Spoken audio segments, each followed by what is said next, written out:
Donc la deuxième partie, ça va être de séparer le support. Ça, c'est le cardan de droite, qui est en très bon état, en passant, incluant ses caoutchoucs.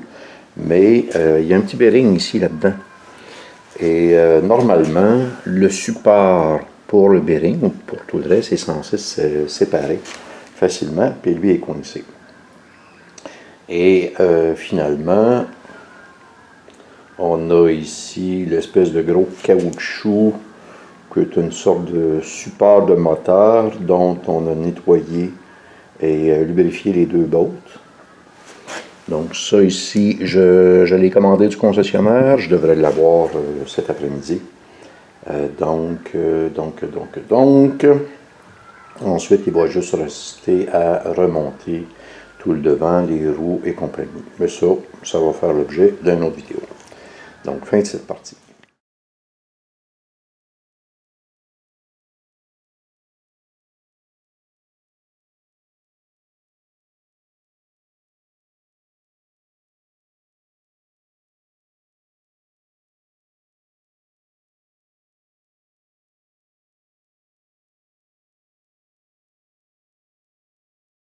Bon ben, une grosse demi-heure plus tard, voici ce que ça donne. Ça, c'est le support, qui, comme on peut le constater, est passablement rouillé. Et ça, ben, c'est le bearing, qui tourne très bien, je dirais. Donc, d'après moi, j'ai sauvé le bearing, qui est une bonne nouvelle.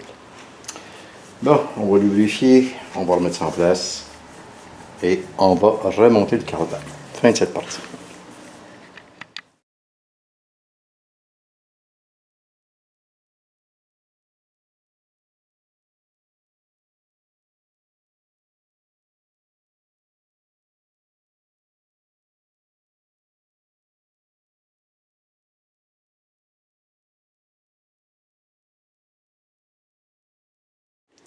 Bon ben, le tout est quand même bien nettoyé. Il ne reste plus juste à le lubrifier.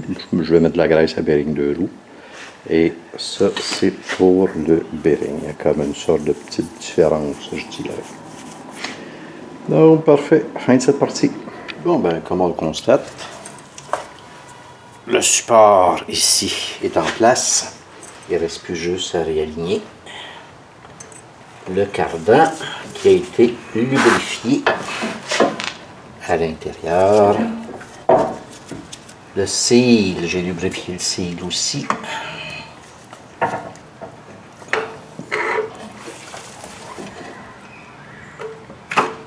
Et voilà. C'est aussi simple que ça, quand c'est bien fait.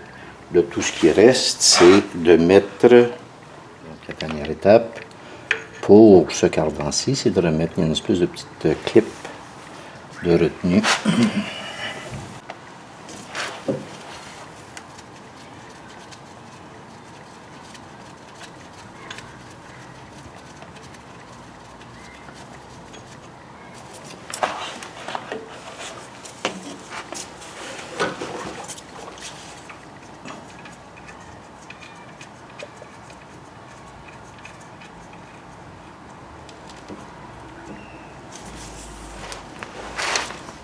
Et on serre le tout.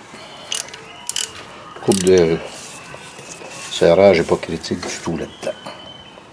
Donc, on peut y aller à la main. De toute façon, c'est du M8 par 1,25.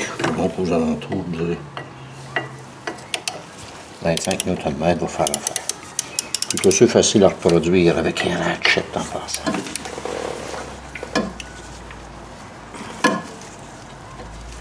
Et voilà. Raccordement du link kit. Ça, c'est jamais bien compliqué, surtout pas ce boulet.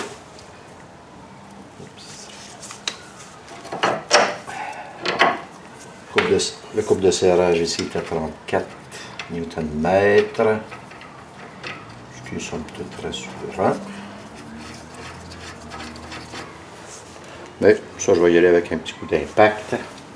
Et il faut verrouiller la botte derrière avec une clé de 17 mm. Si ma mémoire est bonne. Ensuite, Ensuite, on verra.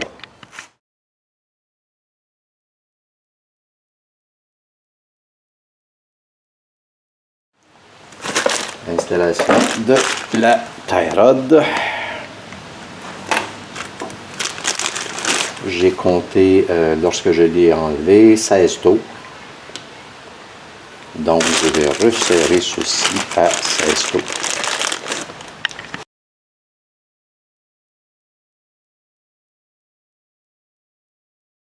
Et finalement, de ce côté-là, la dernière étape, installer le porte-noyau.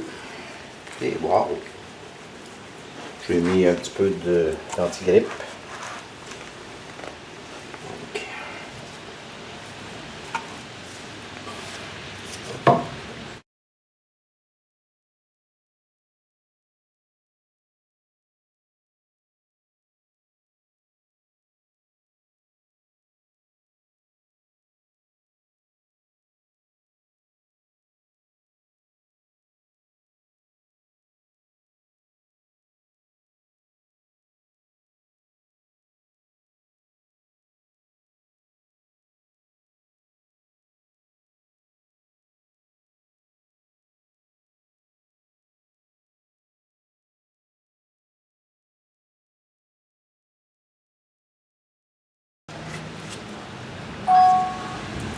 Et on va serrer tout ça